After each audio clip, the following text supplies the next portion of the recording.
Hello, my friends. It's nice to be with you again, as always.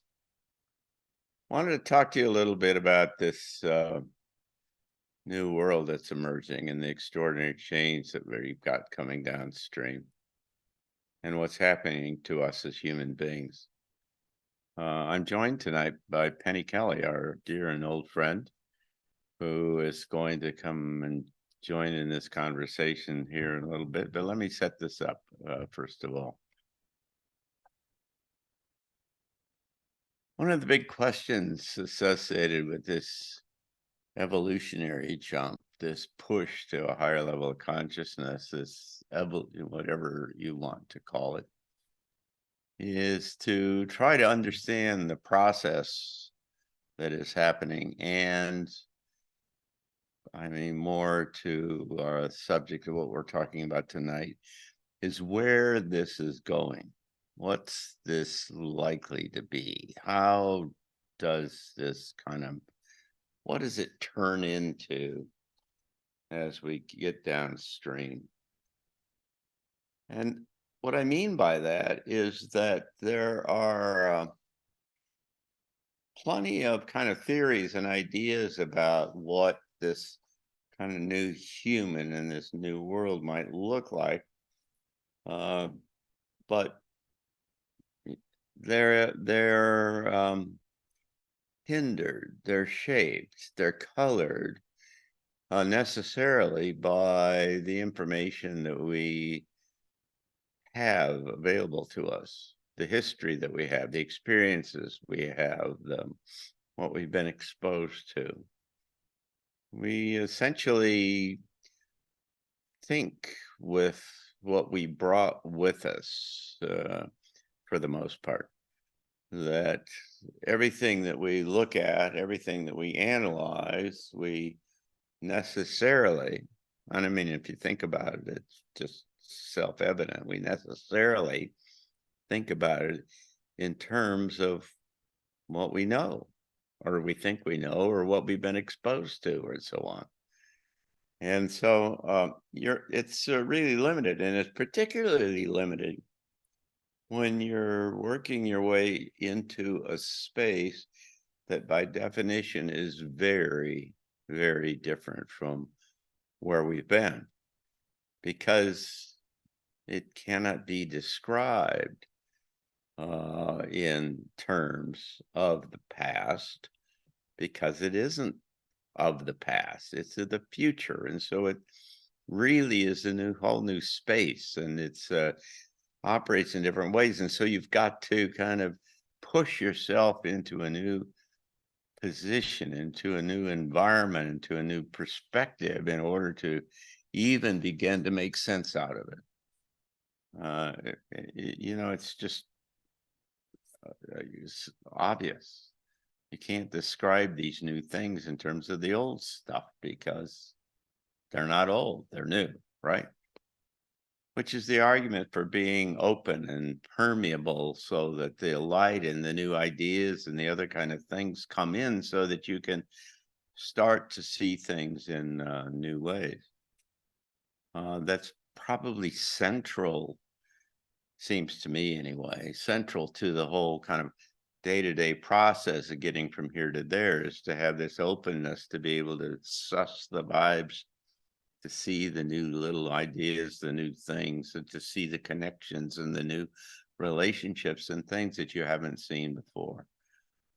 To hear the little messages that come from, all kinds of random kind of places, but you hear them and you say, that's important, and that's an interesting new thing, and I've never thought about that before. And so within that kind of context, it's interesting, it seems to me, to me, is to look at the way that the group at the leading edge, or supposedly at the leading edge of this kind of change, talks about and thinks about and describes this process. I mean, they are the ones who are sensitive to it, right? It's not the mass of the civilization that's playing in this space. It's those of us who are out in front trying to think about it and who are actively considering, in one way or another, the alternatives. And so there are, I've watched this a good bit because it's really interesting to watch the ideas that show up across the spectrum that is, pushing into this new space. A lot of it is, I mean, almost all of it is very well-meaning, I would say. And certainly people are trying their best to do and come up with the best ideas, but some of it just looks like what you've known all of your life or a good part of your life, and it's just kind of upgraded and, it's painted with a new color or some other kind of thing. In particular, things like meditation and so on. Lord knows I sure don't have anything against meditation. I've spent a lot of my time trying to do that, but meditation is a very well established and very old kind of approach, and it's effective in the certainly in a lot of areas, and is perhaps even important to this whole process. But to suggest that that is central to this whole new way is to be kind of locked into that old mechanism and to say this is the best tool that I've ever used, and so it necessarily is going to take me forward into this new space. And so what I have always try to keep this kind of very open and try to kind of sweep it kind of like an radar antenna, sweep across the horizon, looking for whatever new things that might show up. And so it's been intriguing to me to look at and try to see what I would think are kind of two basic notions about where the future is going and what are the characteristics of that. And I've talked about that here before. And one of them is a track that's off headed toward technocracy and is controlling. I mean, if you want a bumper sticker on it, it says control, right? And it is all of the things that we understand, increasing influence and penetration that all this technology is producing, and limiting who we are and what we can be. On the other hand, the path that we're all trying to kind of navigate is the one of personal development. I call it freedom. If you want the bumper sticker on that side, it's the one that says, how do we develop the extraordinary kind of capabilities that we have not been using, that we have not really fully developed, that are extant within everybody, but they have not been they're not used on a regular basis. In most cases, we're not even aware of them. And I would argue that becoming engaging and becoming aware of and becoming adroit with using these things are the essential kind of description about this new human. An expanded awareness of who you are and expanded awareness of the larger reality.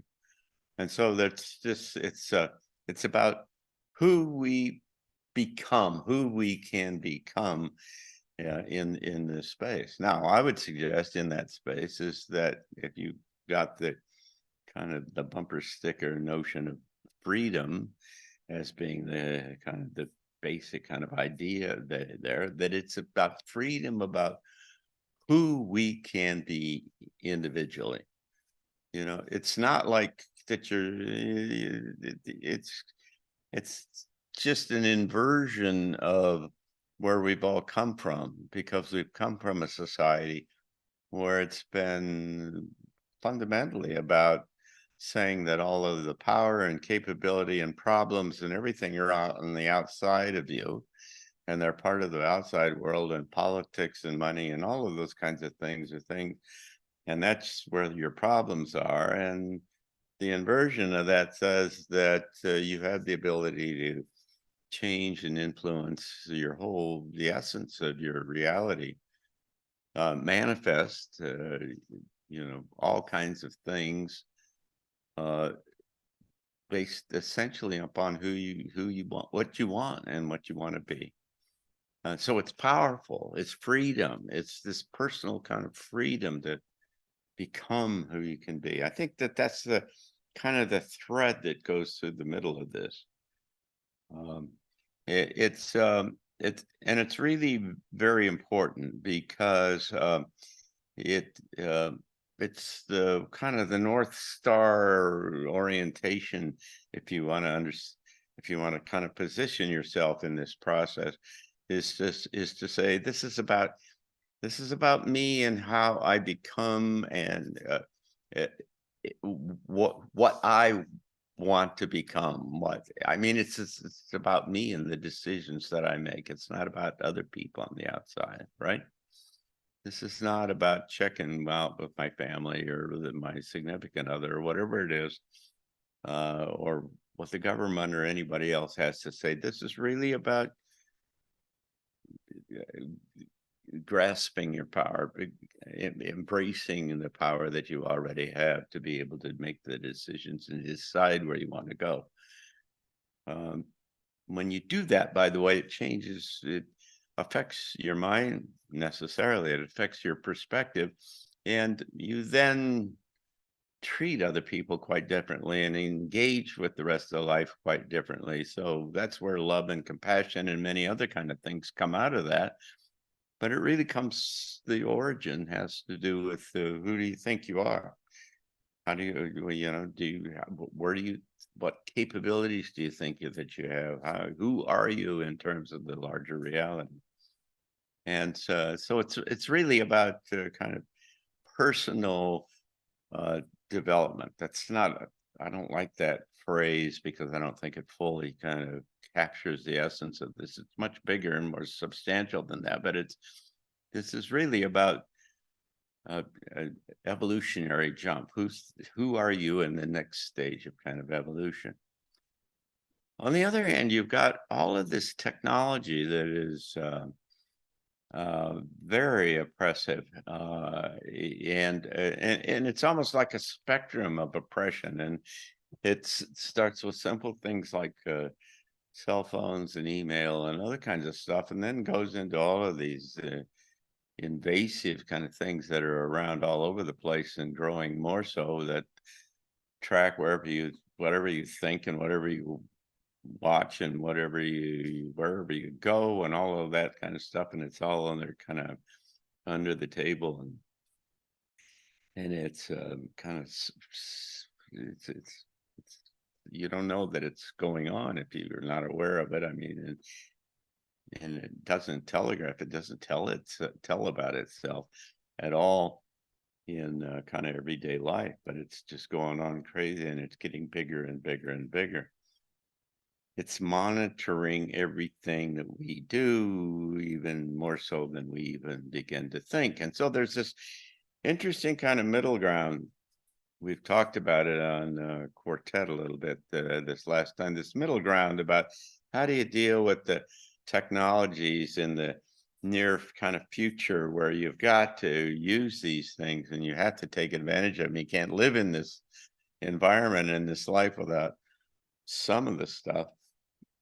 But at the same time, how do you, we talked about the off ramp. How do you get yourself ready so that you can get away from that and not be kind of controlled by it as you go downstream? Okay, I say all of that to say that there are two kind of general kind of approaches that are being promulgated and suggested in terms of our larger community about how this all goes and where it's going, and how you do what you're doing. And in kind of summary, They are kind of one group that says that this evolutionary jump, as I have just suggested, is all about how I or you or each of us effectively uh, finds the next our next level of development. How do we how do we get uh, ourselves into this new kind of place to where we have increased power and capabilities and perspectives and other kinds of things? This is about kind of us and us individually doing things.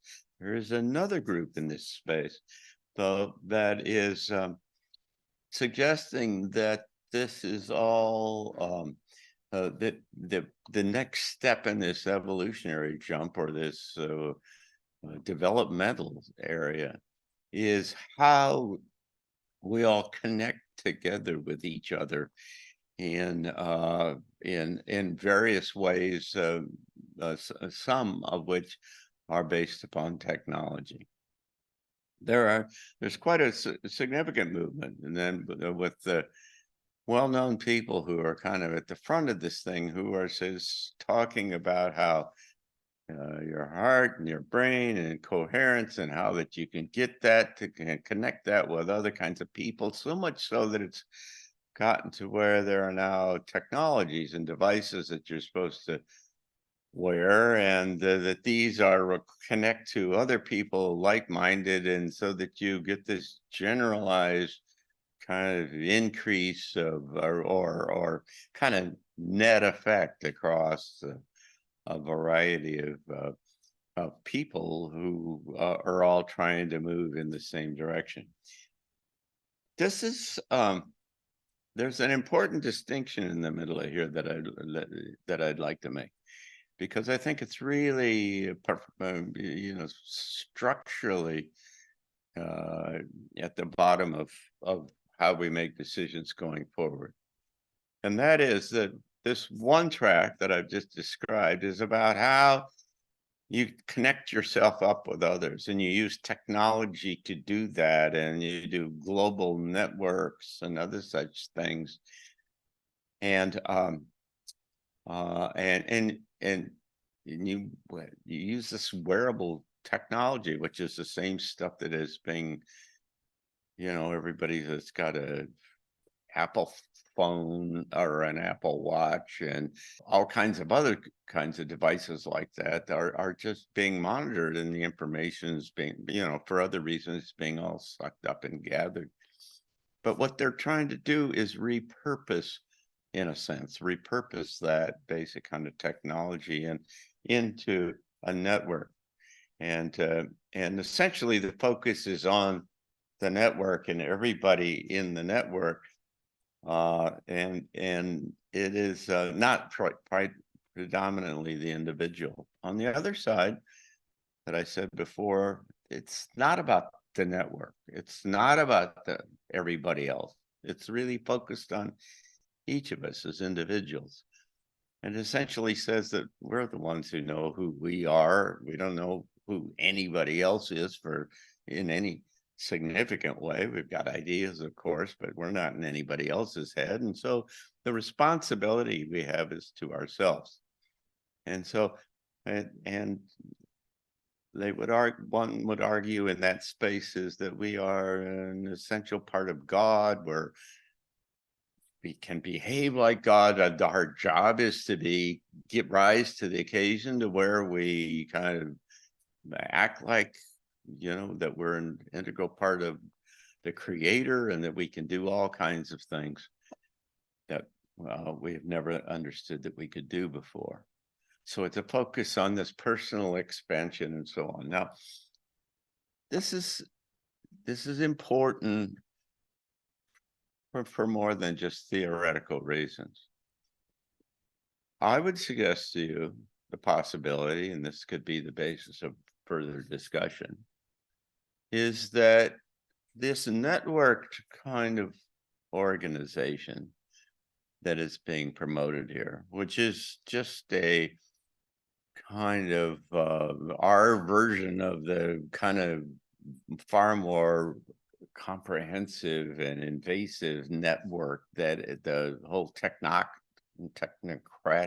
track is trying to do with the Googles and the Amazons and everybody else. That is the beginning of a hive mind.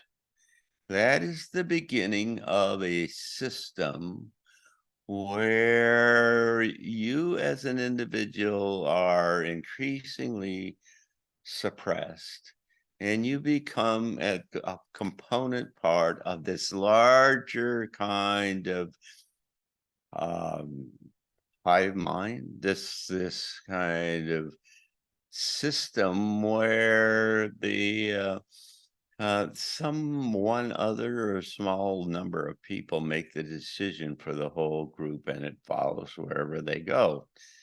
I used to keep bees. I had a couple of colonies of bees for a while, and so I was familiar with, if you've ever seen a bee colony that migrates and goes somewhere else, they all follow the queen, right? There's one queen, and the queen takes off and starts flying, and they all just follow. It's a hive kind of mentality, and they follow and go wherever that goes. They don't go by themselves. They don't start.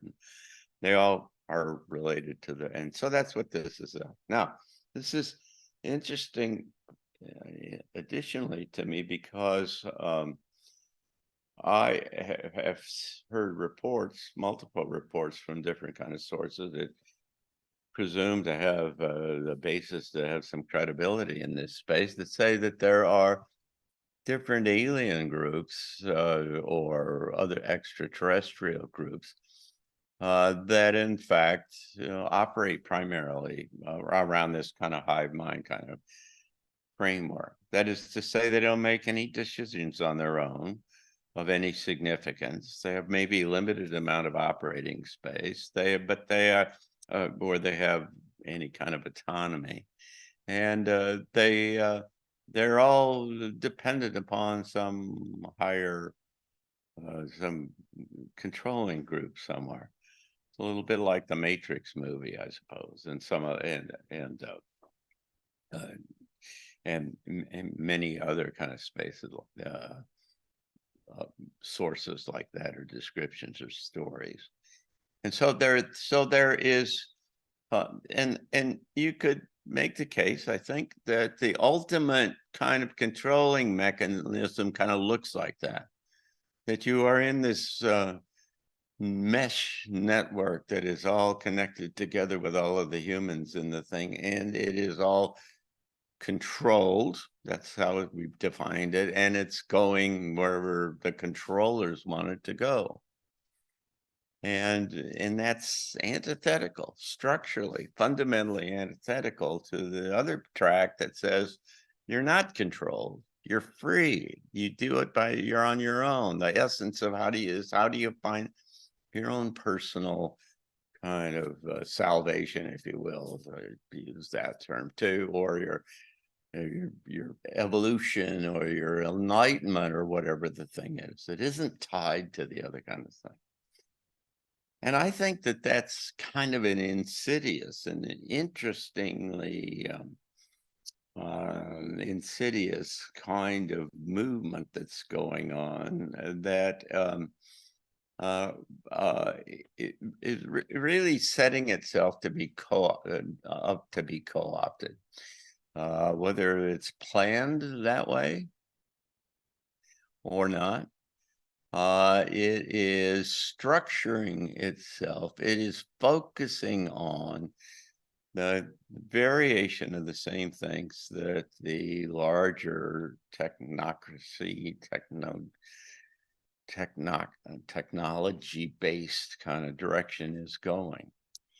And so it's really quite important. If you buy that idea, then it is really quite important that we go off, and that we realize that, and that we in fact stay to the track that we've that can result in our personal development and our rising to other levels of capability, other dimensional levels, and other ways in which it's described, to where we operate independently, largely, because we're part of God. We're God. We can do whatever we want to, if you will.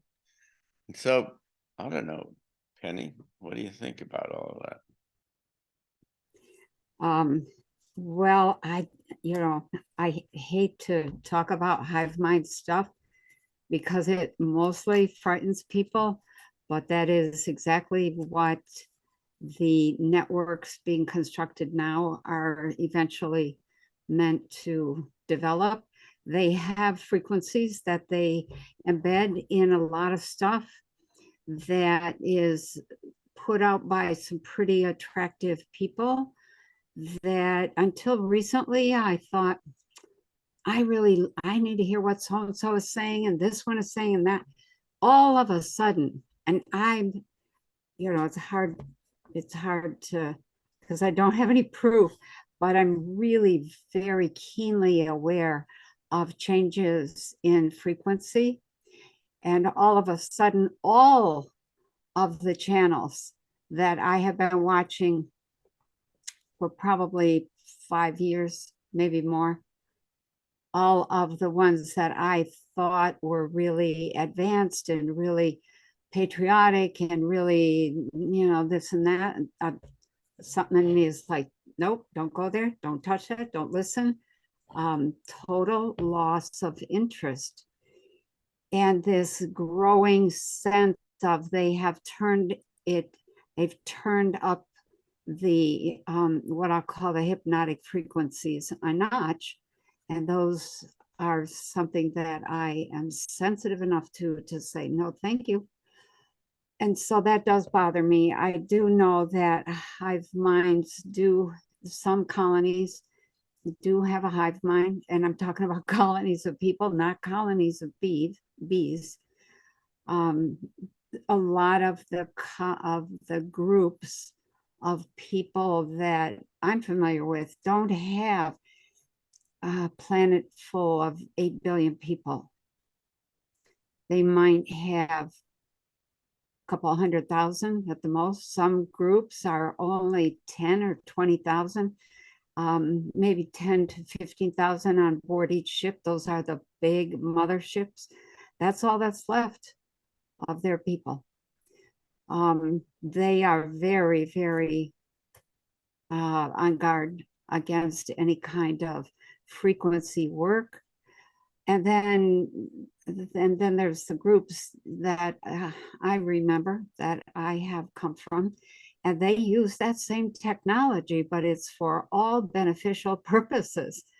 And it is something that is meant to like secure the human individuality, maintain their DNA at a level until the individual is ready to move that up into a higher range, restore health, keep the human, I was thinking about this the other day because we're having to hire or rent a big backhoe and dig up another hydrant, a couple of hydrants. I have hydrants all around the farm. The maintenance involved, that's a major focus for the people that I come from. Stuff doesn't break down. It doesn't wear out. When it shows signs of wear and tear, it gets renewed like brand new. Well, why aren't we doing that? And so it saves you a lot of time and effort. So in terms of just the hive mind and becoming sensitive enough to say, there's something going on there that isn't on the up and up. A lot of people are just not there yet. So I don't know how to talk about that without upsetting people. So I don't. Well, yeah, of course, it is potentially upsetting, but it's also, I think, very important, because if you don't realize that this is about that you have the capability as a matter of fact, there is no one else who has the capability to raise you to the next level of consciousness other than yourself. It can easily get diluted, right? Diluted is the right word. It gets diluted by this notion that it's not just me and I need to work on myself, but I need to get together with all of these people and we need to tie ourselves together. And, I frankly wonder at some level whether it's subversive. Yeah, and whether in fact there's an organized attempt that this is a kind of a natural Well, way in which other interests take advantage of the technology and the natural inclination of how people look at things and so on to kind of drive you into that space. let me share one other thing, and this has to do with maintaining the extraordinary potential of the individual that you were talking about when you first started. It's like there's this whole Hive thing versus this amazing individual. How do some of the advanced groups maintain that individuality at a high level? So one of the ways, and there are many, but one of the ways is that when you are conceived, your astrological chart begins. What are the forces in play at the moment of conception? And then from there, another chart, an overlay, if you will, is developed when you're born. And then at various stages of development, other charts are available. And one of the things that we do is monitor, almost like a report card, almost like a bank statement. We monitor our own chart to see what are the energies doing at any given point in time, and we try to take advantage of those change points, because when the stars, this sounds a little hokey, a little romantic, a little whatever, but when the stars are in your favor, change for you is magical. Mm-hmm. And that is one of the things that we don't do here. No, I mean, a few people get a chart done and put it in the drawer or the filing cabinet or whatever. That's not the way that you monitor where are my change points. And when I had my chart, a friend of mine did a couple of charts for me. He's dead and gone now, so I can't really ask him anymore. But it was clear. He said to me, he got interested in astrology, and he said, "What are you? What's your chart?" And I gave him my birth date. He did this whole thing, and he said, "Well, there's nothing in here that looks, like you would be the kind of person you are." And I said, "Well, I'm not the person I started out being. After Kundalini, everything about me was different." And he then took the date of when that Kundalini happened, did a chart, and lo and behold,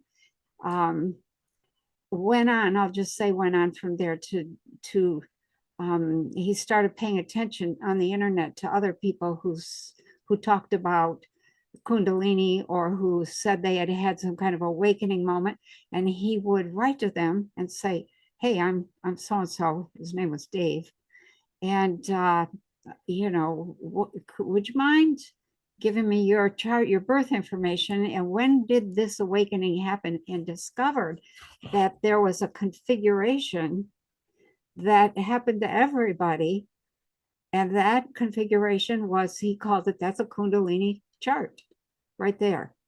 The US has that same chart right about now. And I have, I haven't said much online, but I work with a few people through John Claude, Trottier, JC Beyond Mystic. And they have shown a number of charts, and a couple of times I've thought, OMG, there it is. There's the US. They're talking about us. And there's that same configuration. And I think that's one of the ways that we take responsibility for trying to give ourselves a boost at the most what would you call it, propitious Right, right. kind of moment. And that is, I mean, that's another thing, is wearing, clothing that boosts you, building houses that emit certain frequencies. I've talked about those before. We have not quite begun. There's people like me running around saying, it's all about frequencies. And people are like, okay, nice. Next, because Right. they don't get the science. So, Right. yeah, so I'll be quiet. Well, no, I really appreciate those comments, and we need to kind of close down this part of the discussion right here before it goes too long and people get tired and leave, But they, but I do think that, and I appreciate your perspective, is that you really kind of got to be on the lookout Okay. for what the kind of underlying vector, the underlying direction of these things that get proposed and ideas that people suggest. I guess it's almost like there's a small kind of list of that you need to, when some new guy's got a new thing coming up or something, and you say, well, does it this? Is it this? Is it this? Is it going there? Is it going, and I don't know what that list is. I don't think it'd be too hard to come up with it. But one of the elements on this thing is this is driving us toward personal development, personal empowerment, or does it drive toward some kind of a networked kind of thing under the guise of what, I don't know, community or any number of other kind of things? This is a really big deal. I mean, that we're going through. This is, and you really want to get this one right. You want to be on the right side of this, and so I just think that you need to be sensitive about it, because if you're not sensitive about it, then you're working with the framework that you came with the past. You're working with the what you brought with you into the room, because it will necessarily just take over and color everything. And so what I'm trying to kind of suggest is that all of us need to get out in front to where you're constantly kind of feeling your way and testing the implications, the direction of where this is going, and not just listen to whoever shows up and can do some tricky thing and really sounds like it's really good and so on. Well, we need to think about where it is all going. Thank you, Penny, for being a part of this, and we appreciate it all, and we'll come back and talk about this at another time. Thanks. All right.